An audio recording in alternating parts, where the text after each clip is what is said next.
Hello दोस्तों, हमारे YouTube channel स्वागत है। मैं बहुत ही सुंदर नाच का गीत गाने जा रहे हैं। अच्छा लगता है लाइव शेयर सब्सक्राइब जरूर करिए दोस्तों।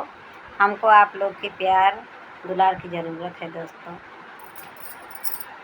निज घरे में पिया कैले गवनवा, निज घरे में पिया कैले गवनवा, अपने त सुते पिया खेत खरिहनवा, अपने त सुते पिया खेत खरिहनवा, हमके सुतावेले बिचरे अंगनवा, हमके सुतावेले बिचरे अंगनवा, तनी एक पिया सास के समनवा, तनी एक पिया सास के समनवा, घीच चटकन मरती गाल के समनवा, घीच चटकन मरती गाल के समनवा, निज घरे में पिया कैले गवनवा, निज घरे में पिया अपने त सुते पिया खेत खरिहनवा,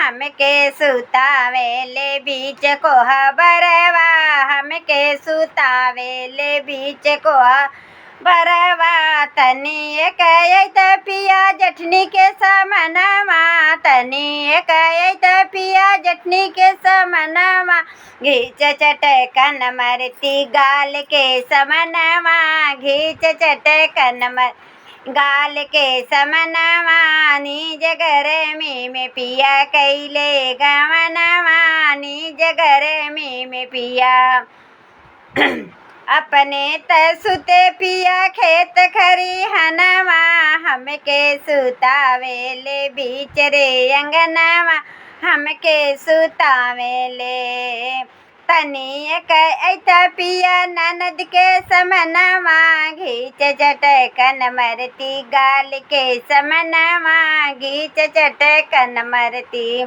ननद के समनवा, निज घरे में पिया कैले गवनवा, निज घरे में पिया।